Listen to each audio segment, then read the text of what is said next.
Yeah, I think it's quite apparent that most of us believe that it's about productivity. So if you're supposed to work for 8 hours and you manage to finish your work in 4 and then you're goofing off for the balance, then we're okay as long as the work's delivered. So why on earth would we be hung up on the number of hours that people put in office? My hypothesis is that we're all slave drivers. We'd like to for people to be there, to be around, and just to have a semblance of the fact that everyone's working and working very hard. And I have to admit, I was, and slightly still am, one of those slave drivers.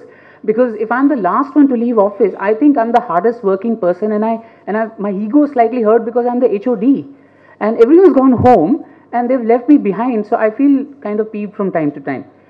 But is that true for many of us? But that's a thing that we have to all introspect about. But in 2012, there was a study that was done amongst many countries, but most developed countries, I'm excluding India from this right now, about the correlation between the loss of productivity and longer working hours in office.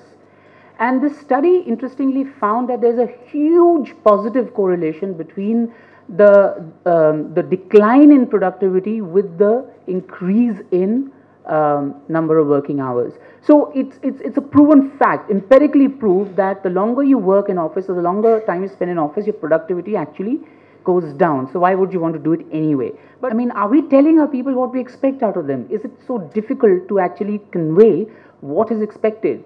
Because once you've said that, you can be free of that constant worry, are people doing their jobs right? You've at least told them what needs to be done. And if they're bright and if they are enthusiastic enough, they will do it. And most people do. So that's one key thing, to set productivity targets. Now there are 3 pillars on which you can base or you can increase your ability to get people to work longer hours. And these pillars are compensation, no surprise; infrastructure, again, shouldn't come as a surprise; and third, benefits and wellness.